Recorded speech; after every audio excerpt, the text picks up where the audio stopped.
أعوذ بالله من الشيطان الرجيم. بسم الله الرحمن الرحيم. الحمد لله وكفى وسلام على عباده الذين اصطفى. This is lesson 24 and the last lesson on the course إرشاد الطلبة التمييز بين القراءات العشرة. So in this lesson, in this chapter, we're looking at the عشرة كبرى. So what's the difference between the صغرى and the كبرى? When you study the 10 قراءات via the الشاطبية and the durra, this is known as the صغرى, the minor 10 قراءات. Why is it called as the minor one? Because each riwayah is read only according to one tariq. Only reading according to one tariq. Only via the Shatibiyya, only via the Durra, only via one link for each of the riwayat. However, when you study the 10 qira'at via the Tayyibah of Imam Ibn al-Jazari, then this is known as the Ashara Kubra, the major 10 qira'at. Why is it called this? Because each riwayah is now read according to multiple turuq. So, for example, the Qalun Warush, each one of them, there will be multiple links that the students transmit from. So, therefore, there's going to be now many additional awjuh that you're going to be finding in the Kubra. Many other applications other than those that we've now discussed. And these additional awjuh, they are called ziyadat al-tayyibah. Ziyadat al-tayyibah. The additional awjuh that you find in the tayyibah. So unlike before, we were trying to figure out, okay, when you hear this application, you know it's this qari or this rawi. Yeah, we're not trying to link it to a particular qari or rawi, but simply to identify that the reading is according to the kubra. That you hear somebody reciting and you hear this or you hear that, and you know, okay, this is not the sughra, this person is reciting according to the kubra. However, if there's a variation and it's applied by only one qari or by one rawi, then I will mention in the footnote the name of that particular qari or rawi who reads in that way. This is just something a bit additional. It might be a bit complicated for some. So if you don't really grasp it, then it's fine. If you at least understood the previous part of the book, and that is the main objective of the book. So just for the sake of completeness that we added this last chapter. So if you hear anything, any of the following applications, then you know that this is according to the Kubra. Firstly, you have idgham of the nun sakina and taneen with hunna in the lam and the ra. You know that we read normally min ladun min rabbihim without any hunna. But if you hear min ladun min rabbihim, then this is a correct recitation, but this is via the Kubra, not the Sughra. And there are many of the Qurra of the 10 that will read in this way. The next one is sakt being made, but with tawassut. We know that we have sakt in the Sughra for Hamza. Hamza is with two. So if you're reading tawassut, then it's not Hamza. It's other qira'at, then they're also reading with sakt, and that is via the Kubra. If you have sakt being made within a single word, other than the word shay, you have, for example, Quran, yan'awna, can be read Qur'an, wa yan'awna. Again, that is something you find only in the Kubra, not the Sughra.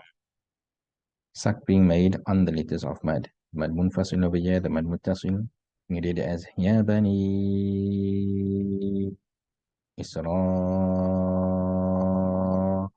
dhkuru. If you hear sakta being made on these letters of mad, then it is by the Kubra, and that will only be for Hamza via the Kubra. If you have no sak being made with tool in the mudud and no hunna in the ya and the waw. Remember that no hunna in the ya and the waw, that is halaf and Hamza. Yes, tool in the mudud. And we know that he has to read with sakt, either on lam and lam ta'alif and shay only, or on those two as well as in two separate words. By the Kubra, he can read like halaf without sakt as well. So he can read like khalad. Khalaf can read like khalad with no sakt. That's why the Kubra. Then tawassut being made, particularly in the phrase La ilaha, while qasr is made in the normal mad munfasil. La ilaha, there's a letter of mad followed by Hamza, in a separate word, mad munfasil. So they are Qurra that read with qasr. But then despite them reading with qasr, in this particular phrase, they will now read with tawassut. So they read La ilaha, whereas in other mad munfasils, they will only do qasr. So when you hear that, it's by the Kubra. It is known as Madud Ta'zim, the Mad of grandeur, to emphasize the negation of there being any other ilah besides Allah subhanahu wa ta'ala. Another one, something similar, tawassut being made in the La an-Nafiya lil-Jins. This is the La that negates the entire genus, the entire group of something. So this is known as Madud Tabri'a. We normally La Rayba just with Qasr, but you can hear La Rayba with tawassut instead. That is why the Kubra, that will only be for Hamza. Again, there it is to emphasize the negation.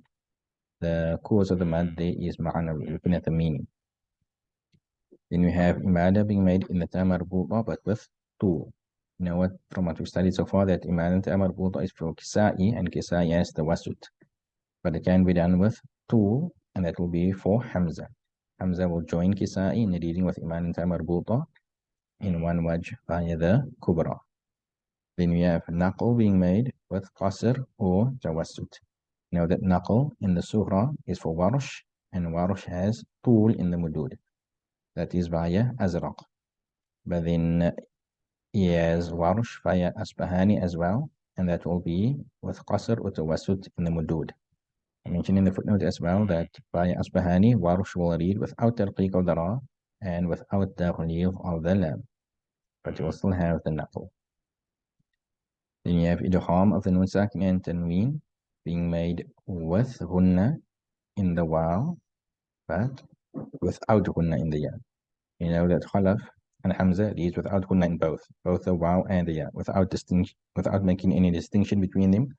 But in the kubra, there is another tariq where distinction is made between them, with ghunna in the waw and only without ghunna in the ya, and that is via kisa'i, specifically duri kisa'i, and by the tariq of al-darir.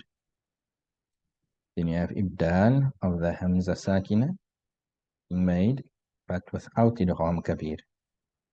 Now that Susi makes ibdal of the hamza sakina, and by the sughra he has to read with idgham kabir.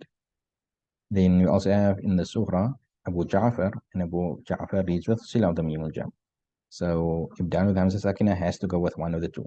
With Susi with idgham kabir, Abu Ja'far with sila of the mim al-jam. But in the Kubra, you can find it without those two applications. And that will be for Abu Amr. Then you have Ibdal of the Hamza Sakina being made with Tawassut. Again, both Susi and Abu Ja'far have Qasr, the two that make Ibdal of the Hamza Sakina. In the Kubra, Abu Amr can have option of Tawassut as well. You have Idgham Kabir being made with Tawassut. In the Sughra, Idgham Kabir is made via Susi who has Qasr. In the Kubra, both Susi and Duri have Idgham Kabir as an option, but they have to do it with Qasr. However, Yaqub will join Abu Amr in the Kubra in having Idgham Kabir, and for him it can be done with the option of Tawassut. In Idgham Kabir being made with Tahqiq of the Hamza. Again, Susi in the Sughra, he has Idgham Kabir and has Ibdal of the Hamza, not Tahqiq. Even by the Kubra, Susi and Duri, they still have to do it with Ibdal, they don't read with Tahqiq. But Yaqub, he will read with Tahqiq of the Hamza, like he normally does, and then with the Idgham Kabir.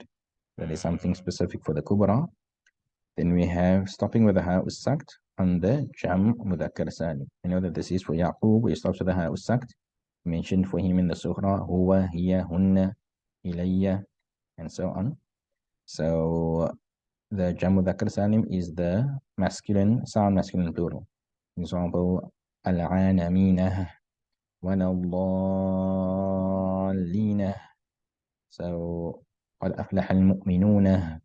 The un or the in at the end, which indicates to the sound plural, he will stop on it with the ha sakt, Yaqub, as an option. That is via the Kubra. And lastly, it is very common to hear Hafs being read, but with Qasr of the Mad Munfasil. Qasr of the Mad Munfasil. And that is also via the Kubra and not via the Sughra. So alhamdulillah, that's another end of the book and the end of the course. There's no particular exercise for this section because you'll hardly find recitations that are via the Kubra. But as I said, this was just for additional information for those that are interested. It's more for people that have studied a little bit of Qira'at actually, and not for those that haven't studied it at all. So at the end of the book, there is an ijaza. So if you would like to receive ijaza for this book, then there's an assessment that you have to take. You have to complete a quiz that I've set up. Hopefully it's a fairly easy quiz. It's not there to trick you or catch you out or anything. So simply scan the QR code or click the link to take the quiz. You can fill in your details and then I will get the response via email and I can issue you with the ijaza if you have watched all the recordings and successfully completed the quiz. I hope that you have benefited from this course. May Allah Ta'ala make it weigh heavily on our scales on the day of Qiyamah. آمين وصلى الله على سيدنا محمد وآخر دعوانا الحمد لله رب العالمين.